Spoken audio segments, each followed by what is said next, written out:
अस्सलाम वालेकुम दोस्तों, उम्मीद है आप सब लोग खैरियत से होंगे। तो बहुत बहुत शुक्रिया आप लोग के फीडबैक का। और जिन लोगों ने मशवरे दिए हैं और जिन्होंने फीडबैक दिया है पिछले वीडियोस पे और पिछले जो हमारा सेशन हुआ था उस पर। लास्ट सेशन में हमने देखा था कि किस तरीके से बहुत सारी चीज़ें हमने बहुत एक शॉर्ट टाइम में कवर करने की कोशिश की थी, जो कि बस एक ओवरऑल व्यू था। इंशाल्लाह अब इरादा ये है कि एक एक पॉइंट्स को लेकर के डिटेल में हम इस चीज़ को समझें, डिस्कस करें, और जो भी क्वेश्चंस आपके हों फिर उसको भी इंशाल्लाह कमेंट बॉक्स के थ्रू या फिर और दूसरे तरीके से उसको ले। तो आज जो एक अहम टॉपिक पे डिस्कस करना है वो है कि किस तरीके से डीमैट अकाउंट ओपन किया जाए एनआरआईज के लिए, और साथ ही साथ रेसिडेंट अकाउंट जो कि डीमैट अकाउंट इंडिया में होता है उसके लिए, दोनों के लिए भी। तो पहले हम देखते हैं कि एनआरआईज के लिए क्या रिक्वायरमेंट्स हैं। क्योंकि एनआरआईज का थोड़ा सा चीज़ें ज़्यादा रिक्वायरमेंट्स हैं, उसको थोड़ा सा बैकग्राउंड से समझते हैं कि भाई एनआरआईज के लिए क्या चीज़ें ज़्यादा रिक्वायरमेंट है और क्यों रिक्वायरमेंट है, और उसके लिए क्या दूसरा पॉसिबल इजी वे अवेलेबल है। और जो डीमैट अकाउंट इंडिया के रेसिडेंट्स अकाउंट्स के लिए वो नॉर्मल है, उसमें कोई ज़्यादा मसला नहीं है, वो आपको 2-3 दिन में ओपन हो जाएगा। पहले स्टार्ट करते हैं हम एनआरआईज से।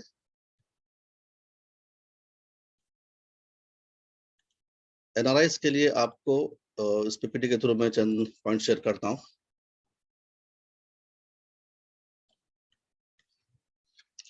ये देखिए, सबसे पहले एनआरआईज के लिए जो डीमैट अकाउंट है वो दो किस्म के होते हैं। एक है एनआरई अकाउंट और एनआरओ अकाउंट। ये नॉर्मल बैंक अकाउंट्स की बात हो रही है। एनआरई मतलब non resident external account, NRO मतलब नॉन रेसिडेंट ऑर्डिनरी अकाउंट। यानी कि जो भी एनआरआई हैं, आप सब लोग वाकिफ हैं कि हमको दो किस्म के अकाउंट में से दो भी खोल सकते हैं, दो में से कोई एक अकाउंट भी खोल सकते हैं। तो एनआरआई के लिए जरूरी है कि वो एनआरई एनआरओ अकाउंट ही खोले। एनआरई अकाउंट होता है रिपैट्रेबल अकाउंट, जबकि एनआरओ होता है नॉन रिपैट्रेबल अकाउंट। यानी कि आप वो पैसा जो भी एनआरई अकाउंट में एनआरई अकाउंट में रखते हैं, तो उसको वापस आप अपने कंट्री, जैसे कि आप अगर सऊदी में है तो फिर सऊदी रियाल में, अगर आप यूएस में है तो डॉलर्स में, वगैरह वगैरह, आप उसको उस तरीके से कन्वर्ट कर सकते हैं, मनी को रिपैट्रिएट कर सकते हैं, वापस ले जा सकते हैं। जबकि जो पैसा आपका एनआरओ अकाउंट में होता है वो आप वापस लेके नहीं जा सकते। और आपके एनआरई अकाउंट से जो पैसा आप एनआरओ अकाउंट में ट्रांसफर करते हैं, फिर वो एनआरओ अकाउंट से एनआरई अकाउंट में वापस नहीं आ सकता, क्योंकि एनआरओ अकाउंट में जो पैसा जाता है वो नॉन रिपैट्रेबल होता है। मतलब आपने इंडियन रुपीज में उसको कन्वर्ट कर दिया तो वो पैसा इंडियन रुपीज में ही रहेगा। और आपकी कोई अदर इनकम है, जैसे कि आपकी कोई प्रॉपर्टी है जिस पे आपने रेंट पे दिया है, उसको पैसे आते हैं, तो वो पैसा वगैरह आप इस एनआरओ अकाउंट में इंडिया में रहते हुए डिपॉजिट कर सकते हैं। तबकि एनआरई अकाउंट में सिर्फ और सिर्फ आप फॉरेन करेंसी ही डिपॉजिट कर सकते हैं, आप इंडियन करेंसी एनआरई अकाउंट में डिपॉजिट नहीं कर सकते। अलबत्ता आप एनआरई अकाउंट से किसी को भी पैसे भेजना हो इंडिया में तो उसे भेज सकते हैं। तो ये चंद बेसिक चीजें थी अकाउंट्स, बैंक अकाउंट्स को लेकर के, एनआरई एनआरओ अकाउंट। अब चूंकि एनआरआईज हैं तो उनको जब शेयर्स में डील करना है, परचेज बाय करना है, तो डीमैट अकाउंट की जरूरत है। लेकिन वो डीमैट अकाउंट कंपलसरी लिंक होना चाहिए एनआरई एनआरओ अकाउंट से।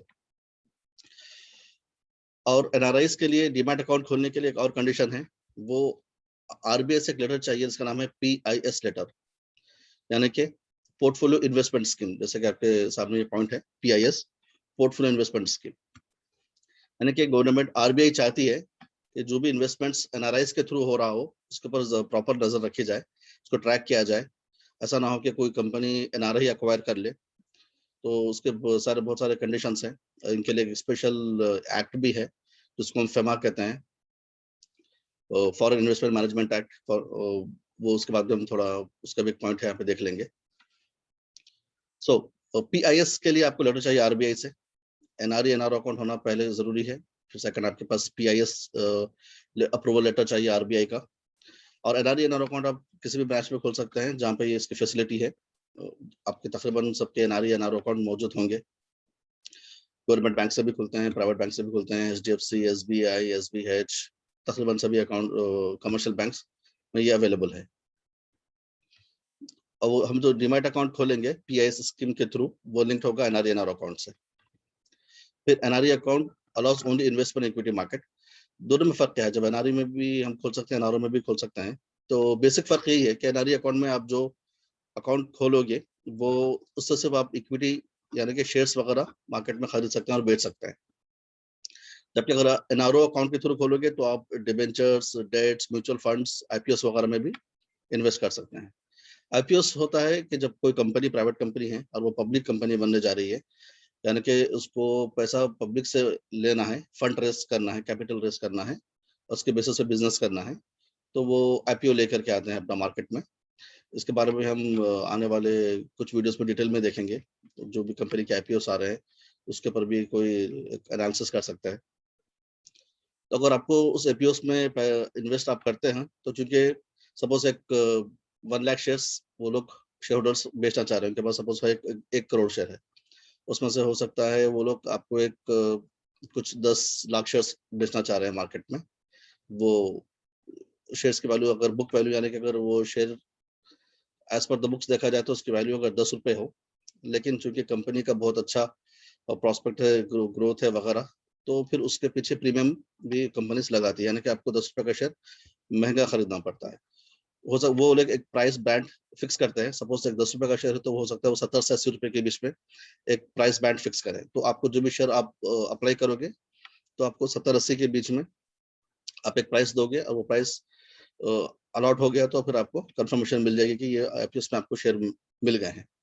आईपीएस में शेयर मिलने का फायदा ये होता है कि जो ही वो कंपनी लिस्टेड होती है, यानी कि आईपीओ का जब पीरियड खत्म होता है, जो मार्केट में सेकेंडरी मार्केट में लिस्ट होती है, सेकेंडरी मार्केट मतलब आप जो सेंसेक्स देखते रहते हो, एनएससी और बीएससी, निफ्टी वगैरह जो देखते हैं, वो सेकेंडरी मार्केट होती है। और ये जो पहले बार पैसा रेस किया जाता है वो प्राइमरी मार्केट होती है। तो प्राइमरी मार्केट में आपने शेयर लिया पहली बार, और फिर उसको जब वो लिस्ट होती है सेकेंडरी मार्केट में, तब चूंकि कंपनी का ग्रोथ अच्छा है और बहुत ज्यादा लोग उसके शेयर्स अप्लाई करते रहते हैं और कुछ लोगों को शेयर मिलते हैं, तो वही डिमांड सप्लाई के बेसिस पे बहुत ज्यादा इसकी वैल्यू फिर एकदम बढ़ जाती है सेकेंडरी मार्केट में। यानी कि आपने शेयर अप्लाई किया था और आपको शेयर अलॉट हो गया, सपोज जैसे मैंने एग्जांपल दिया था 70-80, उसके बीच में एक शेयर आपको अलॉट हो गया से 80 रुपए में हो गया, और वो जब लिस्ट होता है मार्केट में उसके 1-2 दिन के बाद, तो वो ऑलमोस्ट आप देखेंगे कि अक्सर केसेस में वो डबल प्राइस पे लिस्ट हो जाता है। जैसे कि 140 हो गया, 150, 160 हो गया, तकरीबन लोग क्या करते हैं उसी दिन बेच देते हैं, यानी कि आपको अच्छा खासा मुनाफा शॉर्ट पीरियड में हो जाता है। लेकिन अगर आप लॉन्ग टर्म में रखना चाह रहे हैं और तो उसके लिए तो फिर और ज्यादा रिटर्न्स वगैरह एक्सपेक्ट कर सकते हैं अगर अच्छे कंपनीज का आईपीओ हो तो वो आईपीओ में अगर इन्वेस्ट करना हो तो फिर आपको एनआरओ अकाउंट होना जरूरी है। एनआरई अकाउंट से अगर डीमैट लिंक्ड होगा तो वो काफी नहीं है। हालांकि आईपीओ भी शेयर्स ही होते हैं, इक्विटी शेयर्स ही होते हैं, लेकिन चूंकि वो प्राइमरी मार्केट है और सेकेंडरी मार्केट है, तो आरबीआई ने ये फर्क रखा है कि एनआरई अकाउंट जो हो वो सिर्फ सेकेंडरी मार्केट में डील करे, और जो एनआरओ अकाउंट जिसके पास हो वो आईपीओ में भी डील कर सकते हैं, म्यूचुअल फंड में भी कर सकते हैं। डेट में तो हम खैर करते नहीं। तो एनआरई और एनआरओ अकाउंट दो भी आप एक साथ ओपन कर सकते हैं, कोई मसला नहीं है। लेकिन जब आपको डीमैट अकाउंट लिंक करना होगा तो अगर आप एनआरओ अकाउंट से करेंगे तो आईपीओ का एक एडवांटेज आपको रहेगा। और उसके आगे जैसे मैंने कह रहा था कि एक फेमा और एक एक्ट है जो फॉरेन एक्सचेंज के सारे चीजें एड्रेस करता है। जैसे कि अगर आप कोई करेंसी लेके आ रहे हो, सपोज आप सऊदी अरब में हैं या आप यूएस में हैं और वहां से आप आ रहे हैं इंडिया, तो कितना करेंसी लेके आ सकते हैं, उनके रेस्पेक्टिव करेंसी, लाइक मतलब कितना सऊदी रियाल्स लेके आ सकते हैं और कितना यूएस डॉलर्स लेके आ सकते हैं, और जब इंडिया से आप जा रहे हैं तो कितना पैसा लेके जा सकते हैं। और बहुत सारी चीजें हैं जो जब भी आपको करेंसी एक जगह से दूसरी जगह लेके जानी होती है, एजुकेशन के लिए, आपके हॉस्पिटलाइजेशन एक्सपेंसेस के लिए, या फिर आप मूव हो रहे हैं उसके लिए वगैरह वगैरह, तो जब बड़ा अमाउंट इन्वॉल्व होता हो तो चूंकि डॉलर्स पे और इंडियन करेंसी पे नजर रखनी होती है, तो फेमा में बहुत सारे प्रोविजंस हैं उस चीज को रेगुलेट करने के लिए। तो उसका एक प्रोविजन ये भी है कि जब आप वो डिमैट अकाउंट ओपन करना चाहते हो तो फेमा का भी आपको डिक्लेरेशन देना होता है। अब ये तमाम चीजें जो फेमा डिक्लेरेशन हो गया और आपका एनआरई एनआरओ अकाउंट के लिए पीआईएस लेटर की बात हो रही थी वो हो गया, ये सब आपका जो ब्रोकर है जिसके पास आप खुला रहे हो, जैसे कि कोई भी बैंक हो, जिस बैंक के पास आप अपना एनआरई एनआरओ अकाउंट खोल रहे हैं, तो आप उनको अप्रोच करें तो वो आपको फैसिलिटेट करते हैं ये चीज़ों में अप्रूवल वगैरह लेकर के देने के लिए। तो ये चंद चीज़ें थी जो डीमैट अकाउंट फॉर एनआरआईज के लिए थी। और इसको थोड़ा सा एक्सटेंड हम वर्जन देख लेते हैं कि डीमैट अकाउंट तो आपके पास ओपन हो गया सपोज। अब सेकंड क्या है, RBI restrictions on NRI investments. जैसे कि मैं कह रहा था कि आरबीआई बहुत ज़्यादा रेगुलेट करती है इन चीज़ों को, तो उसके चंद एग्जांपल्स मैंने यहाँ पे दिए हैं। कि intraday forex future options is not allowed in RE NRO account. चाहे आपका एनआरई हो या एनआरओ अकाउंट, दो में से कोई भी हो या दो अकाउंट्स भी हो, आप डे ट्रेडिंग, जिसकी हम बात करते हैं कि डे ट्रेडिंग वैसे भी करना अक्सर उलमा के नजदीक जायज नहीं है, यानी कि जिस दिन शेयर खरीदा बगैर आपके पास उसका कब्जा आए, बगैर आपके पास उसका पोजीशन है, आपने उसी दिन उसको बेच दिया, या फिर बीटीएसटी जैसे कि आज दिया और कल बेचा, और फॉरेक्स यानी कि हम करेंसी खरीदें और डॉलर बेचें, इंडियन रुपीस लें और सऊदी रियाल बेचें, इस किस्म के जो डील्स होते हैं। और फ्यूचर ऑप्शंस, फ्यूचर ऑप्शंस भी एक चीज है, जैसे कि आप अभी शेयर तो नहीं खरीदते, लेकिन आप एक कॉन्ट्रैक्ट मेंटर होते हो जिसमें ये कहा जाता है कि मैं अगर पर्टिकुलर ऑप्शन लूंगा, जैसे कि नाम से ही जाहिर है ऑप्शन मतलब मेरे पास ऑप्शन है कि अगर मैंने कुछ लॉट खरीदा हूँ ऑप्शंस के, और उसके बेसिस पे मैं ये देख रहा हूँ कि फ्यूचर में अगर वो प्राइस जिस पे मैं खरीदना चाहता हूँ उससे मेरे लिए रिजनेबल है तो मैं फिर ऑप्शन को एक्सरसाइज करता हूँ, अगर मेरे रिजनेबल नहीं है तो मैं ऑप्शन एक्सरसाइज नहीं करता। वो ऑप्शन खरीदने के लिए जो मैंने कमीशन दिया था, चार्जेस जो दिए थे, वो लैप्स हो जाते हैं। तो ये एक फीचर ऑप्शन है जो कि जनरली जायज नहीं है बड़ी हद तक। जब सच में अगर आप कोई फ्यूचर ऑप्शंस ले रहे हो किसी और हेजिंग के लिए, तो वो कंपनीज पॉइंट ऑफ व्यू या फिर इंडिविजुअल पॉइंट ऑफ व्यू, लेकिन वो एक डिलीवरी बेस्ड हो तो वो बहुत अलग चीज है, तभी इसमें रह जाते हैं। सिंपल ये है कि फ्यूचर ऑप्शंस फॉरेक्स वगैरह चीजों में और डे ट्रेडिंग में, बीटीएसटी में, अगर आपका एनआरए अकाउंट हो तो आप इन्वेस्ट नहीं कर सकते। मतलब आरबीआई ये देखना चाह रहा है कि आप मार्केट फ्लक्चुएट ज्यादा ना कर दें, क्योंकि आरबीआई एनआरएस के पास सपोज ज्यादा एनआरएस आ जाए और ज्यादा पैसा हो और वो शेयर्स में अभी लिए और अभी बेचे वाली चीजें स्पेकुलेशन वगैरह करे, तो उसको अवॉइड करने के लिए ये एक रूल आरबीआई की तरफ से है। फिर सेकंड ये भी है कि आरबीआई आपके इन्वेस्टमेंट्स भी ट्रैक करता रहता है, और अगर उसको लगा कि किसी एक कंपनी में बहुत ज्यादा एनआरआईस का इन्वेस्टमेंट हो चुका हो, तो वो उस शेयर को बैन कर देता है एनआरआईस के लिए खरीदने और बेचने के लिए। इसकी पूरी लिस्ट आपको एनएससी और बीएससी में मिल जाएगी, बहुत बड़ी लिस्ट है इसकी भी। तो उन शेयर्स में एनआरआईस इन्वेस्ट नहीं कर सकते। तो ये भी एक मान लें कि थोड़ा रेस्ट्रिक्शन है हमारे इन्वेस्टमेंट्स के, जो कंपनीज हो सकते हैं रिसर्च करने के लिए, इन्वेस्ट करने के लिए, सोचने के लिए, उसमें थोड़ा सा आपको कंपनीज छोड़ देने पड़ेंगे। फिर NRIs can not hold more than 10% total share capital of any company. किसी भी कंपनी का शेयर कैपिटल, जैसे कि हम स्क्रीनर पे देखे थे शेयर कैपिटल, अगर आपको याद हो आप फिर जाके उसको रेफर कर सकते हो। तो सपोज एक कंपनी का शेयर कैपिटल 100 रुपए है, तो तमाम एनआरआईस मिलकर के 10 रुपए तक ही उसमें इन्वेस्ट कर सकते हैं, उससे बढ़कर नहीं कर सकते। Investment transactions in NRE accounts are reported to RBI. चूंकि आरबीआई ट्रैक करता है तो तमाम ट्रांसैक्शंस जो एनआरई अकाउंट में होते हैं वो आरबीआई को रिपोर्ट किए जाते हैं, और एनआरआई के लिए ब्रोकरेज चार्जेस भी ज्यादा है कंपेयर टू डीमैट अकाउंट।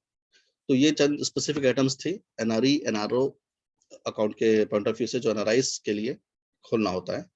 तो आपने गौर किया होगा कि इसमें ज्यादा रेस्ट्रिक्शंस है, कुछ रेस्ट्रिक्शंस है रीजनेबल भी है, लेकिन गवर्नमेंट ने कुछ साल पहले, आरबीआई ने कुछ साल पहले एक और स्कीम लेकर के आए हैं जो कि इससे ज्यादा लीनियंट है। अभी हम उसको देख लेते हैं। उससे पहले हम देखते हैं कि ब्रोकरेज चार्जेस क्या है एनआरआईस के। जनरली बहुत ज्यादा चार्जेस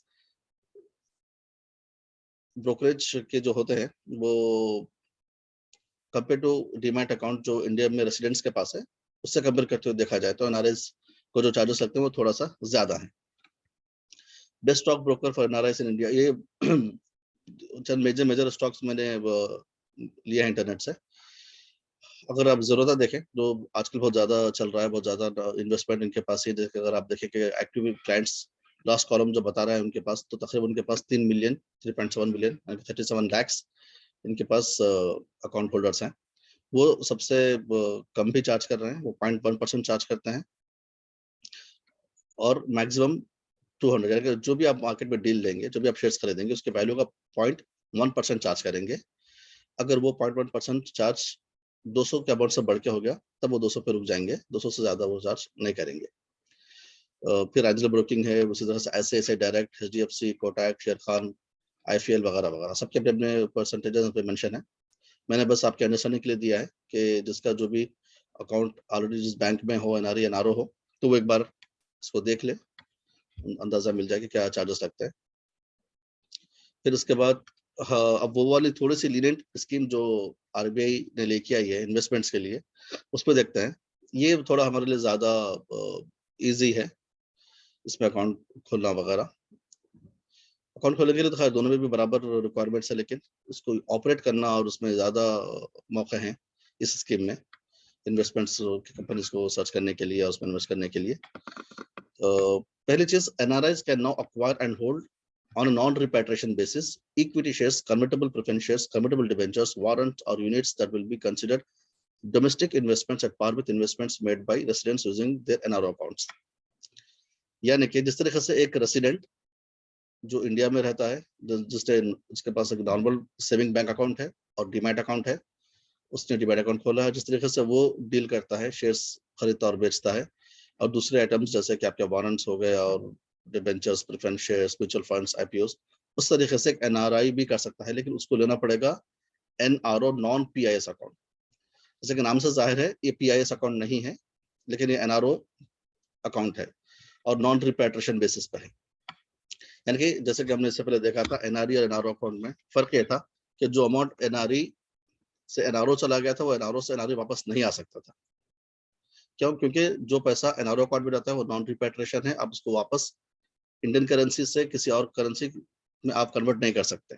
तो यहाँ पे अगर आप देखें तो जो बेसिक फ़र्क है वो यही है कि अगर आरबीआई ये कह रही है कि अगर आप पैसा अपना एनआरओ अकाउंट में रखते हैं और उससे आप नॉन पीआईएस वाली स्कीम लेते हो, उसके लिए अप्रूवल लेते हो, तो ब्रोकर के पास आप नॉन पीआईएस का नाम, अकाउंट का नाम लेकर के बोलेंगे फिर मुझे ये स्कीम खुलवाना हो, तो उससे ये होगा कि आप पैसा डॉलर्स, रियाल्स, दिरहम जो भी आप कन्वर्ट करेंगे इंडियन रुपीस में, वो इंडियन रुपीस में ही रहेगा। आप उससे शेयर खरीदे, शेयर बेचिए, उसके ऊपर डिविडेंड आएगा, जो भी चार्जेस लगेंगे तमाम उस अकाउंट से हो जाएंगे, और वो पैसा उसी में रहेगा। फिर कभी आप वापस उसको अपने करेंसी में, अपने कंट्री में जहाँ पे आप रहते हो, जहाँ के आप फिलवक्त रेसिडेंट हो, लाइक यूएस और सऊदी और दुबई और कोई भी कंट्री, वहां पर आप उसको वापस लेके नहीं जा सकते। यानी कि जिनको ये मसला नहीं है कि एक बार अपने सेविंग्स जो भी यहाँ पे रखी हुई है रियाल्स में, डॉलर्स में, वो इंडियन करेंसी में कन्वर्ट हो जाए और फिर उसको वापस रियाल में या फिर डॉलर में लेके नहीं आना है, तो इनके लिए एक अच्छा ऑप्शन है ये वाले स्कीम में अकाउंट ओपन करवाने का। Trading trading experience will be similar, जैसे कि मैंने कहा था, जैसे कि रेसिडेंट अकाउंट के लिए वैसे ही इनके लिए भी है। और एक खास बात, जैसे कि हमने कहा था कि आरबीआई को ट्रांसैक्शंस रिपोर्ट होते हैं एनआरईए अकाउंट में, पीआईएस अकाउंट में, जो पहले हमने देखा था स्लाइड्स में, और ये भी कि उनको 10% से ज़्यादा इन्वेस्ट करने से मना किया गया था किसी भी कंपनी के शेयर कैपिटल में, तो वो रेस्ट्रिक्शंस यहाँ पे नहीं है।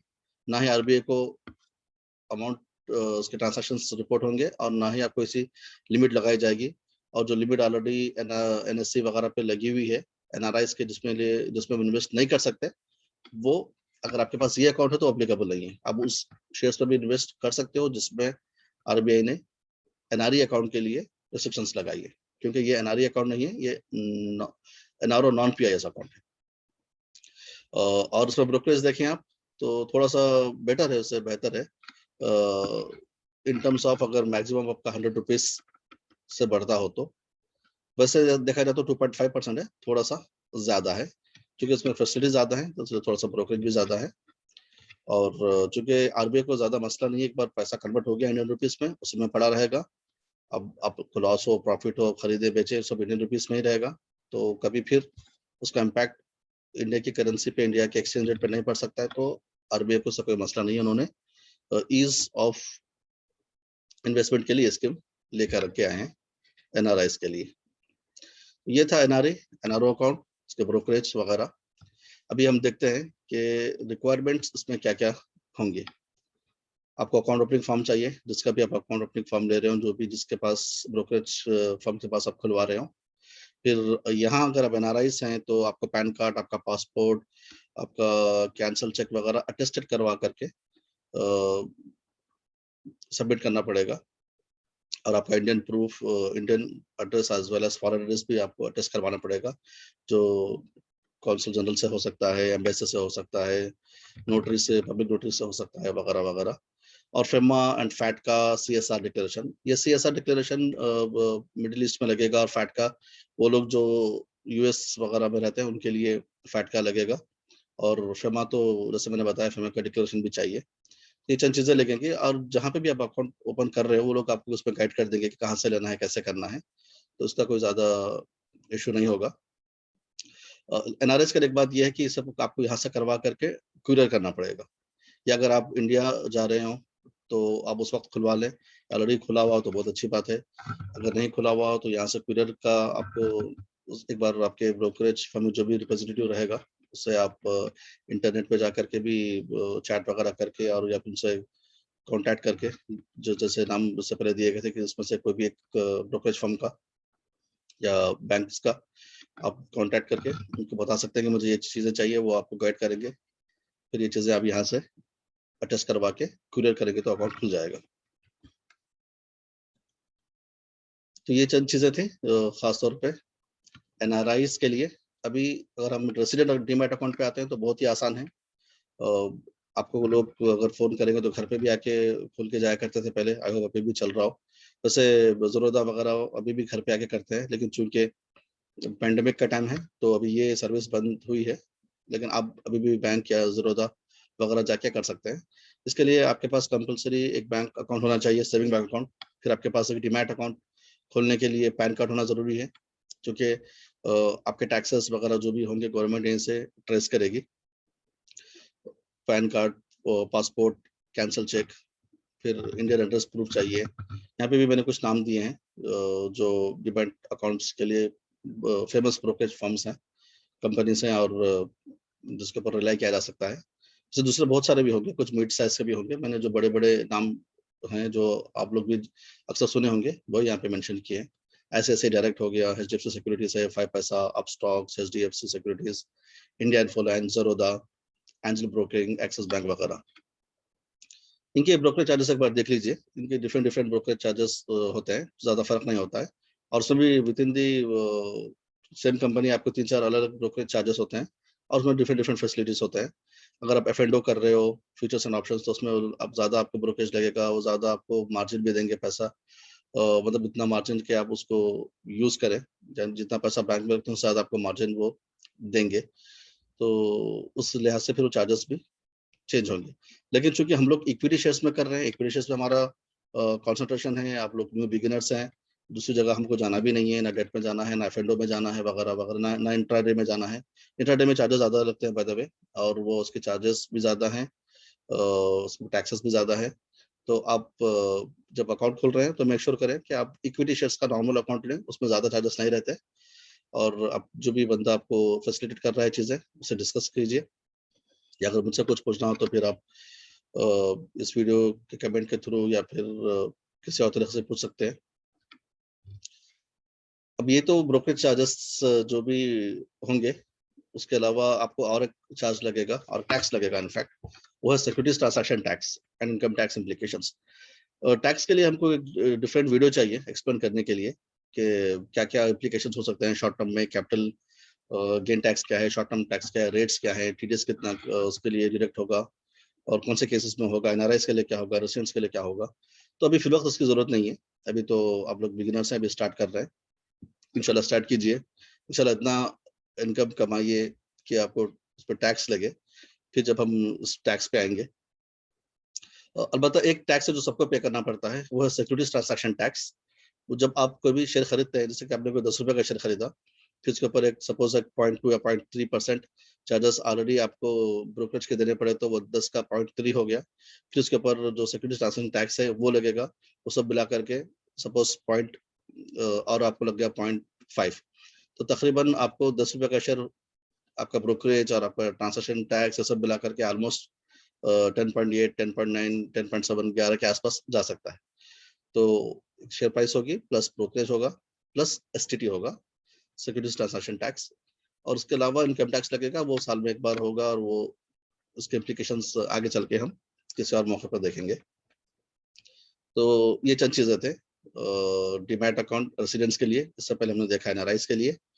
और एक खास बात मैं मेंशन करूँ कि डीमैट अकाउंट जो होता है, आप अपने फैमिली मेंबर्स के लिए भी बोलें कि वो भी खोलें, जो भी इंडिया में हैं, वो लोग खास तौर पर। क्योंकि मैं जैसे आपका एपीओ का एग्ज़ाम्पल दे रहा था, आईपीओ में होता यह है कि बहुत ज़्यादा लोग अप्लाई करते हैं, सबको शेयर्स नहीं मिलते, या सबको सपोज मैंने 100 शेयर्स अप्लाई किए तो सारे 100 शेयर्स नहीं मिलते, प्रोपोर्शनेट बेसिस पे मिलते हैं।